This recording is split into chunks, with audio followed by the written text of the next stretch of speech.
Okay, we're good. Yep. All right. Writing cover letters that slap. So I have a true crime podcast, and my daughter, Maddie, who's 19, uh, got a text from her friend's sister, said, "Hey, your dad's podcast slaps." And I said, "Is that bad or is that good? Because it sounds violent and angry." And she said, "No, that's really good." So I'm using it here. So I think that that's a good thing. How to write an effective, impactful letter that gets you in the door. Um, and I don't know about you all, but when it comes to writing cover letters, I think there's a universal cringe because nobody likes writing these things. Um, And I think there are a lot of reasons for that. And it's not it's just, it's tough, right? Because, well, why all the hate? Why do we dislike this so much? And there are a lot of reasons. The stakes are really high, obviously. You have to sell yourselves in one page. And yes, I would emphasize one page. Do not ever go over one page. A lot of this you guys already know. And so I'm not really telling you anything you probably don't know, but it's good to kind of remind ourselves. The and we don't like it because you write these cover letters and it just doesn't ever sound like us because it sounds like every other cover letter out there, right? The language is the same. For example, to whom it may concern, I respectfully submit my letter. I'm a detail-oriented person, and so on and so forth. And so you've got to be able to, in one page, sell yourself but sound authentic and distinguish yourself from everybody else that's applying for that same job. Um, so let me, oh, give me a second. But it doesn't have to be that difficult if we can follow some best practices. Again, keep it to one page. If you write any more than that, you risk being round filed before you get a chance to sell yourself. Don't monkey with the font. Don't shrink it down. Don't fuss with the borders. Just keep it 12 point and keep it one page. Instead, what you want to do is zero in on the most salient points that sell your value as a future team member. And I'm going to come back to that word future in a minute. Um, and to that end, ensure that your letter is not in any way a rehashing of your resume. Um, that's me writing my first cover letter. It looks a lot like me. That's when I was younger and I had more hair. But it's still a pretty good picture of me, I think. I like that tie that I had back then. Um, so best practices, obvious, and again, you guys already know this. I'm not telling you anything you don't know. Do research, stock a name. Um, it's an obvious point, but research the organization or the company or the organization that you're applying to. The more research, the better. Get in, get granular, get down into what their mission statement is. What are they about? What are they proud of? What are they currently working on? Like what's the hot spot right now for them? What have been their past successes? And absolutely monitor their socials. Like, what are they doing on LinkedIn? Who are they engaging with? What are they sharing? That's going to give you a really good barometric reading as to what that organization is up to, what they're about in the current moment. And you can really kind of lash on to that and leverage that content to your advantage. And if you can find the name of the search committee member who's the chair, that would be optimal. So you don't have to do a generic to whom it may concern. The more that you're able to tailor the letter to the organization and the search committee, obviously, the better. Let me go back. That's you doing your stalking, but you don't have to wear a hoodie. Um, you want to start strong. If you are able to find the hiring chair's name, use it. If you just find a committee member's name, you can say, you know, uh, dear Jen Smith and the rest of the hiring committee, and then go with that. Don't start out with the generic, my name is so and so, and I'm based in X location. Get right in and tell them why you're applying. Um, and that part, the why, is pivotal, is key.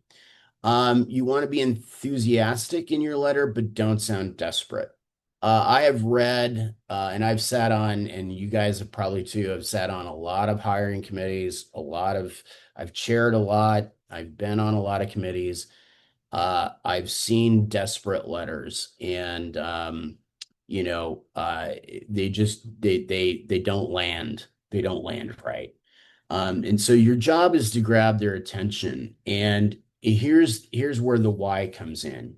An example would be I saw your listing on whatever website or wherever and was thrilled because it's precisely the kind of job I am seeking to apply my skills in blank.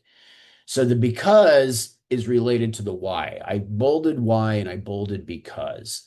You want to tell them why you're applying. And that word because is the pivotal word that you want to leverage.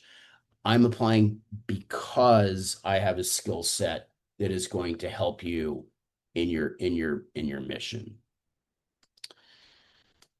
One of the key things you want to do is emphasize your value. If possible, monitoring their LinkedIn, doing your research, reading their mission statement, go online, look at their website, see if there's any chatter about their organization out there in the web, and try to figure out if they're facing any problems or issues.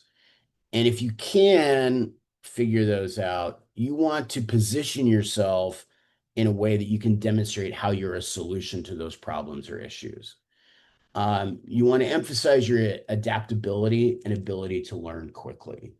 Um, your value should be future facing, and I had mentioned that word earlier, future facing, and not backwards. Cover letters are about the future. They're about possibility. They're about what you can bring to the team and what you can do in the future. I see a lot of cover letters that are a rehashing of the resume. They're separate things. The resume is what you have done in the past up to the current moment. The cover letter is what you can do to bring value to that organization, to that company, or whatever entity it is you're applying for, what you can do moving forward. And that's a key difference that you need to really differentiate. I see a lot of cover letters that are like, as my resume is stated, I have done this, this, and this, and this. Your resume has already stated that. You don't need to state it. You're wasting words in your cover letter by saying that. What you want to do is make the cover letter fresh. And so to that end, just trust the process because your skills, all of you guys, your skills are transferable, right? You bring a lot to the table for any company or organization. Your skills and experience will drive and inform your voice, making you stand out. Do the research, draft, edit, edit, edit. I would say that research is probably the most important part. We have a lot of people apply to Connors and they don't know what the college is even about, right? But the ones that take the time to learn about our programs, our schools, our units, and can kind of talk the language really stand out. Like we're like, okay, this is somebody that can jump in tomorrow and kind of go. And you want to be able to arm yourself with enough knowledge, with enough you want to make your IQ of that company as high as possible or that organization as high as possible so that they feel confident that if they pick you, you can jump in and the language, you know how to talk their lexicon. Every organization has their own lexicon. And it's hard to get that. But the more that you can position yourself to learn that lexicon, the more you can learn, their language early on and demonstrate that in a forward, future facing way in the cover letter, the better off you're going to be and the better, you're going to be more positioned to get into the door on that. Um, I do want to talk about, because there is a lot of chatter out there these days about, should I enlist AI to help write my cover letter? Should I enlist AI to help me with my resume?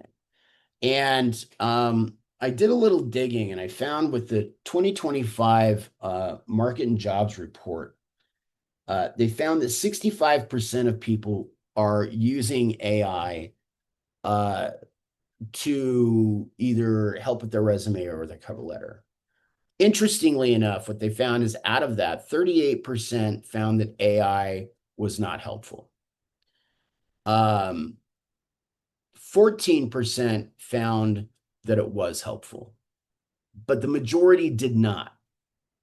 And I don't know what to make of that, but I think it's interesting. And what I would suggest here is a word of caution. I think that the impulse to have AI write our cover letter is a strong impulse, and I get it. I get it because we're trying to apply to a lot of jobs, and it would be easy to just kind of outsource this to AI and have it all done for us. Problem is that if 65% of the workforce is already using AI, um, you want to make yourself different from the 65%. And having an authentic voice against the backdrop of that total noise of AI is going to serve you very well. Um, uh, Search chairs and committees will be able to spot an AI generated cover letter right off the bat. They're just going to be able to spot it. They sound wooden, they sound contrived because they are. Um, I would say that if you want to use and leverage AI, and I'm not against AI, I use AI, I would say use it in your research process. That's where you can really leverage AI. Use it in your research process.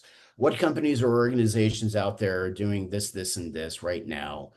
And that kind of thing. I would use AI in that way. I would not use it to write your cover letter. Um, and and that is going to make you sound authentic and real.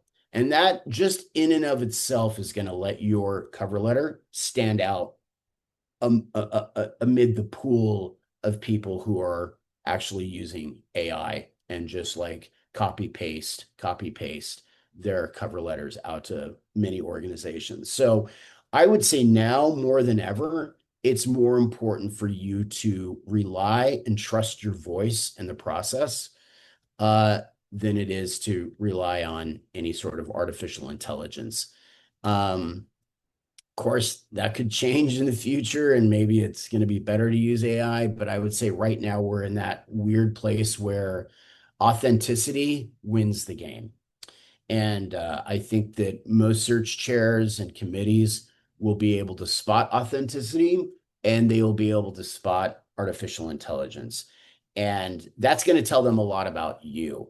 Like, what do you rely on? Um, and they want somebody who's a team player, who can work with other people, who's an authentic human being, who has confidence in her own skill set, um, and who can bring a lot to the table, and who doesn't have to lean on the crutch of artificial intelligence to try to get a job and get in the door. So that would be my word of caution on AI.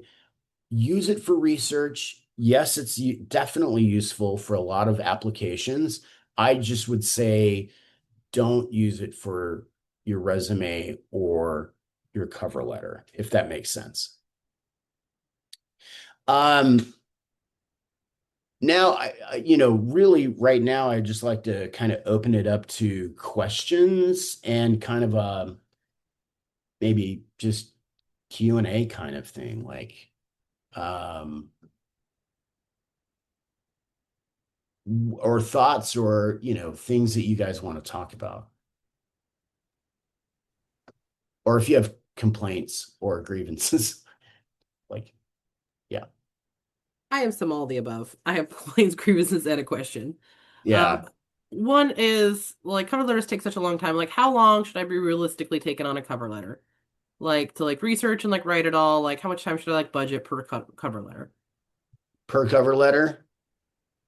Um, the age-old cliche, it turns out to be true that if you're looking for a full-time job, you should spend full-time job Mhm. hours Yeah, doing it's a it. good answer. You know what I mean? It's like you want to put the time in. It will show up. It will show up. It will demonstrate that you put the time in. Yeah, everybody's writing process is different. I would say Uh, I would take more time on the cover letter than I would on the resume. Um, because the resume is a reference chart. They're going to scan it, but the cover letter they're going to read. They're going to absorb that. That's you. That's you on paper. And that's really what I know as a search chair. That's what I spend my time looking at as the cover letter. You want to use an active voice, not a passive voice. Goals were accomplished. No, no, no. I accomplished these goals. Active voice, not passive voice. So you do want to spend, how bad do you want the job? Spend the time on the letter. And if you're applying to a lot, I would say make sure that you are careful in tailoring each letter to each job. I can't tell you how many times I've received a cover letter saying, you know, they're applying for a graphic design position in our department. And they're like, I am delighted to apply for the graphic design position at your unit at Notre Dame. And I'm like, you've got the wrong school. You're not even in the right place. So just be careful. And I would say take the time, Maddie. And, yeah, I don't know if that answers it at all. No, it's a great answer. It's the answer I didn't want to hear, but a very good answer. I know it sucks. It sucks. But yeah, there it is. Other thoughts or questions or comments? So if you don't have us addressing like things, hello, hiring committee, how should we open? What's the best way to open your cover letter? Um, so I went off there's a great uh, article on the Harvard Business News, I think. And I cribbed their intro in and I can put a link in the chat for you guys. Uh, that intro was that I saw your ad on this place and I'm excited to apply for it because is the key word there. I can apply my skills in this space to that job. So what you're doing is you're demonstrating that you saw the job being advertised. You're demonstrating enthusiasm, but not desperation. And you're immediately flagging your skill set specifically to that job. So you're doing a lot of work really in one sentence. So that first sentence, you want to have it do a lot of work. You want to do a lot of, you're not just fluff. Like, what is this first sentence accomplishing? And if you can get your skill set in there to match the job that you're applying for in the first sentence, that's key. I would say that's absolutely key. Does that make sense, Amanda? Yeah, yeah, it does. Thank you. I was just making sure that's what I was understanding from your slide. And then you were saying also earlier, like do the research on find out who's the hiring committee is and stuff. Well, sometimes like with WSU, it's like you don't really know who the hiring committee is going to be. So I mean, obviously you said it's okay, leave it out, but do you have any suggestions or tips on like some tips and tricks on how to figure out who is the hiring committee, or is it just like do your best? Um, every organization will have like a gatekeeper, and why not shoot an email to the admin saying, "Hey, I'm applying to this job. I was just wondering, do you know the name of the chair of the search committee?" I mean, you risk nothing by asking that, right? Like, what are the risks and rewards? And so I would say, uh, you know, if I were applying for a job in Connors, I would reach out to the dean's office and say, "Hey, do you know who the chair, who's chairing this committee?" And it's public record, so they can tell you, and then you can address it to them. Um, you risk nothing by doing that. That's where I would start. Other comments, questions? Oh, yes. Hi, Brandon. I was just going to ask you this. So, I often, when I write my cover letter, I will say, like, during my time in this job, I applied this, during my time in this job, I learned this, which will apply perfectly for this skill set that you're looking onto this job, right? And I hear they were mentioning, like, we should not, like, trying to mention a previous experience because they already have a resume, right? So I just want to clarify that because that's how I do it, And yeah, I mean, just want to clarify that with you. Yeah, it's tough, right? Like, you want to highlight your skill set, which is demonstrated in your resume, which is in the past. So what you want to do is really look at the job description carefully. Identify everything in that job description that your skill set aligns with, and then talk about their qualifications. Okay. So my skill set in, whatever it might be, directly applies and will complement your mission because of the qualifications of X, Y, and Z. So look at the job description really carefully. That's part of the research. Look at the job description. Look at what they're calling out. What is like preferred versus what is required. And what is required, you speak really strongly to those. And that is a way of linking your past experience to the future value of what you can bring to that organization. And all comes down to the job description itself. Does that make sense, Bridget? Yes, it does. And something else. I just want to. I will be transitioning from, like a nutrition educator, and in 6 months I'm going to be an hopefully a registered dietitian, which is very similar, but just like so I'm excited about that transition. And I've been like looking at some jobs where they're kind of available of my area and like trying to like write in a cover letter like to these hospitals or these places that I wanted to be like kind of mentored to for their program or their, like the hospital.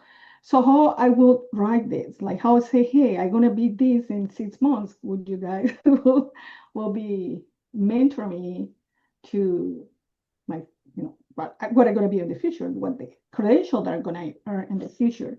Because I don't know, I feel like I send one cover letter because like when LinkedIn they send you emails and you don't know really who's sending emails, right? And there was a job about an RD. I was like, I'm not really an RD yet, but I'm gonna be in 6 months. I mean, hopefully, cross my fingers that I pass the exam. And I was like, well, if they're sending me this, they maybe seeing this potential, or maybe this just a random emails that they send. I don't know these recruiters. So how do I write this? Like, if is that my intention? Like, you guys can take me as your mentor. I mean, mentee, right? I'm trying to, if I understand your question right, Bridget, you're like, how do you write about something that's in the future that is kind of a contingency? It's 6 months out, right? Right. Yeah. I think that you write confidently. I think there there's something to be said about aspirational language that's motivating. Like you're aspirational and you've got these goals set out there. And I think that speaks a lot to your character and to who you are. Um, and forgive me if I'm not quite getting your question right, but I think that you just be very clear and straightforward with where you are in that process. And I think people will read that in the right way. Like you are motivated, you are a doer, and you're engaged. You've got future plans. Future is the big word that I've been using. And so, yeah, if somebody applied for a job here and they're like, I'm, you know, set to be certified if I pass the exam in 6 months on this particular program, that shows me somebody that's dedicated and driven. And you wouldn't mention that if you weren't confident that you would secure that certification or whatever it is. So I think you embrace it in and be aspirational in your language. And I think that that's a very good selling point. Okay. Yeah, thank you. I do appreciate that. Yeah. And congrats, that's really cool. Yeah, thank you. Other thoughts, questions? Yeah, I have kind of a related question. First of all, congrats, Bridget. Wishing you all the best in what remains of your RD journey. Um, yeah, I have been was already thinking about, and so it seems like these questions kind of go together. How uh, you know, SNAP-Ed as a program is being defunded. So obviously none of us are going to find another job in SNAP-Ed.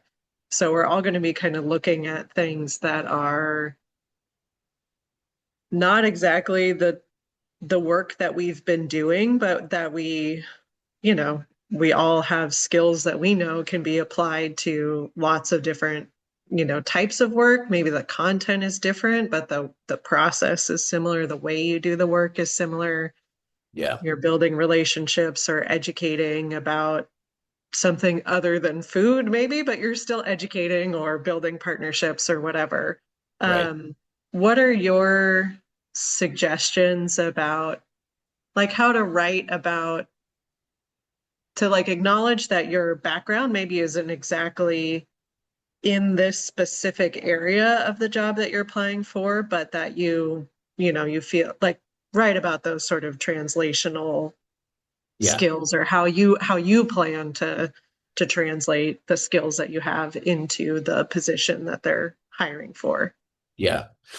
I think the operative word would be while, and that would be in the context of while my previous work has been in this space, these specific skills that I have directly address the job description in X, Y, and Z. So while, my skill set wasn't exactly in the same space, um, those, and I think transferable skills is an important term.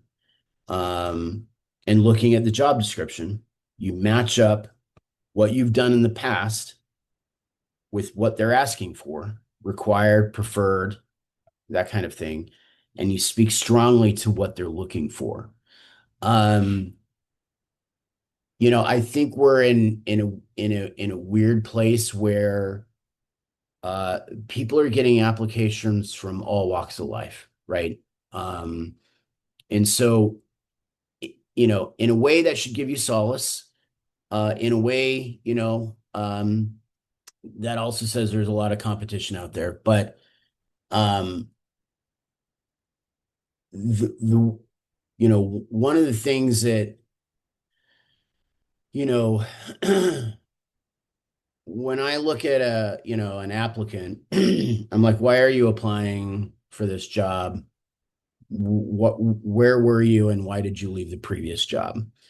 And your situation is very clear. The funding was cut and there it is. Otherwise, you'd be continuing on and rocking that space. So, you don't have to explain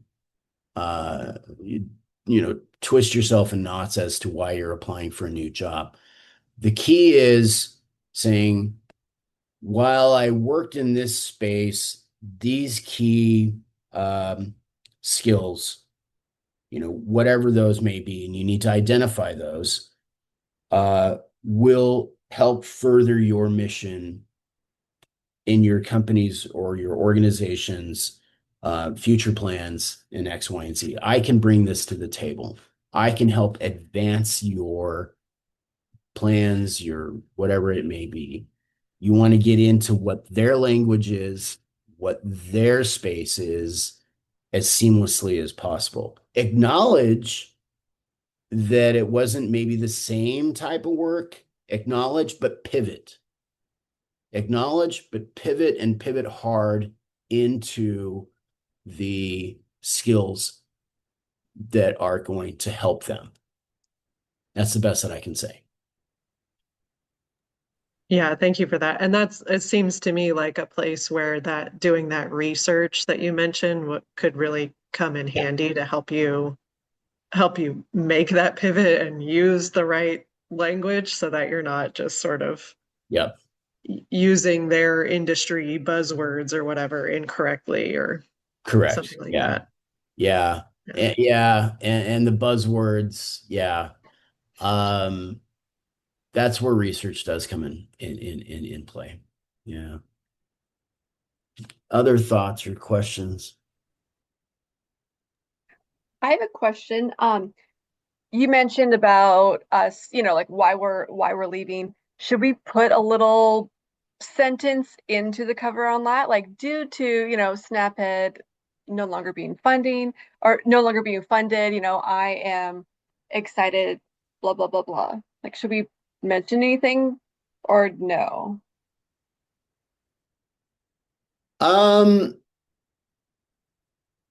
that's a really good question, Micah. I think that I think I would probably I don't think you need to mention it in the cover letter. Remember that you have one page, right? And that's prime real estate of text. So you really want to choose what you include and what you don't include. Is this something that I can mention in an interview versus do I need to mention it in the cover letter, right? Um, you might even mention it in the resume, like this position, SNAP-Ed until current parentheses, funding cut parentheses, something like that. And then that, would solve it right there in the resume. And you don't have to get into it in the cover letter. Really treat the cover letter as your sacred text, right? Like that you've got one page. And so really, be judicious in what you include or exclude. Is it critical for the hiring committee to know this, or can I convey that in the resume, or is it something to be left off in an interview? And I would say something like that can either be resolved in the resume or in the interview. I think that first sentence, getting your skills to match the job description and demonstrating the why you're applying for the job and why you are bringing something to the table to advance their mission is so critical. So I wouldn't, I understand the impulse there, but I would probably just get right into the why and your skills. Does that make sense? Yeah, no, that does. Thank you. Yeah, of course. Other questions?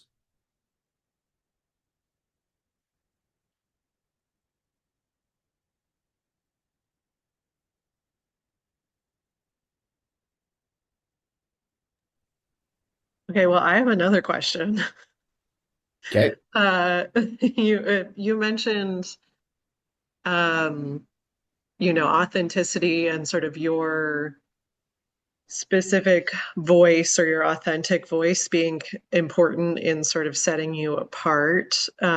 For any of us who aren't, who don't do a lot of writing regularly, do you have any quick like exercises, resources, tips for like how to develop your voice in writing?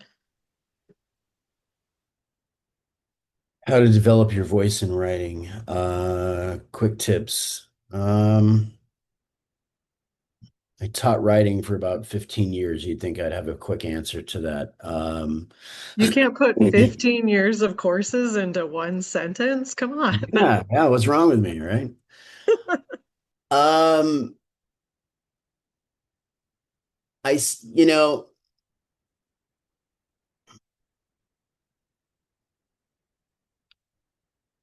I would just rough draft, uh, shut down all the browsers and just rough draft it out. Um, don't look at other sample cover letters. That's going to influence you. I would just rough draft it in a vacuum and then edit it and edit it. And then here's the other thing too. Find someone who knows you really well and have them and who's not afraid to give you honest feedback and have them read it. Just say, does this sound like me? And I think that having another set of eyes is really important on this, an objective set of eyes, not your partner, not, anybody like that, but a trusted colleague or a friend who can and who can read it and just ask them, first of all, just look at it, does it pass muster and does it sound like me? You know me, you've known me for however many years. Does it sound like me? And if not, why not? And if it does, how does it sound like me so I can lean into that? And because every person is obviously unique to their own voice, it's hard to do a prescriptive, this is how you write authentically to your own self. I would say draft in a vacuum and get a trusted reader to give you feedback, and work from there. And that's a kind of a shitty response, but I actually think that it's useful, to be honest. I really do believe that having somebody else go over somebody that knows you, go over your letter is really important and super helpful. But you have to trust that person and let them know, like, gloves off, it's fine. You can, pull punches, whatever. I just need to know because, the stakes are high here. So I just need to know.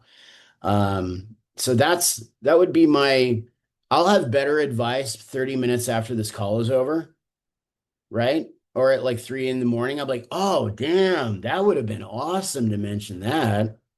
But that's what I've got right now.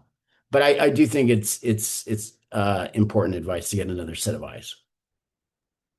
Yeah, I love that. And I think you just unintentionally gave us another tip, which is maybe to draft or write your letter and then sit on it for a while before sending it off. Oh, Because 100%. I know that's happened to me for sure. The day, the night after I've sent it in and I'm laying in bed going, oh, why didn't I mention this thing? That would have been a really great piece to include or something Yeah, like that. 100%. And it goes back to how long should I spend writing my letter, right? Draft it, set on it, have somebody look at it, come back to it, and really remember that it's prime real estate. Every word matters. Every word matters. I taught creative nonfiction. I taught poetry and fiction. And I would say, I taught long form, like how to write, books. And when I would teach poetry, I'm like, the stakes are incredibly high in poetry because every word is absolutely doing a job. It's not so different in a cover letter, right? Mark Twain said if I had more time, I'd write a shorter story, right? So, every word matters. And I don't want that to scare you. Because I don't want it to paralyze you. I don't want like paralysis to set in. But shut off the browsers, don't look at sample letters, and just free write the draft. And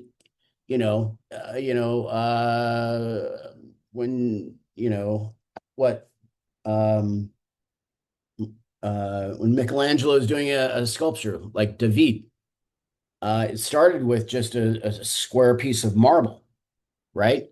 And then just chiseling in, and it's kind of ugly, and we don't know what it is. And they keep chiseling away, and then a form starts coming out of that marble. And the more he works at it, the more that form becomes refined and polished and polished, and then it becomes David. So don't worry about a crummy first draft. All first drafts are crummy. Yeah, they all suck. That's okay. That's where you start. You start with a square slab of marble, and then you just keep drafting and keep working on it. And it will pay dividends the more time you spend on it. I promise you that. Anything else?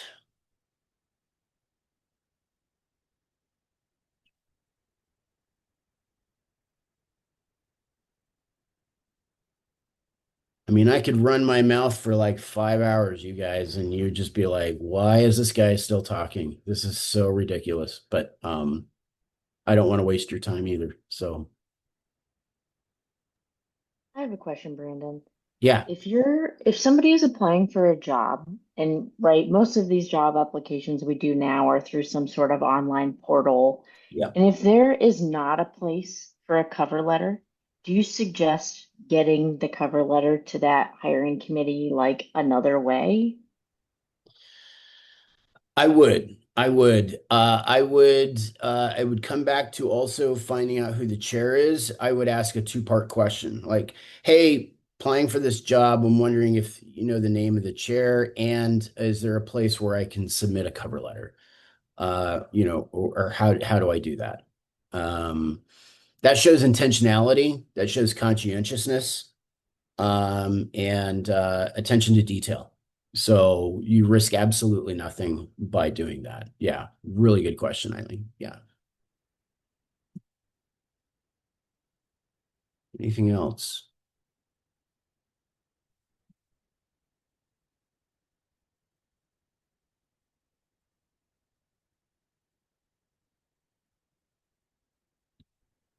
You see there's some stuff in the chat here. Did I miss anything in the chat? Let's see. Good morning. No. Okay.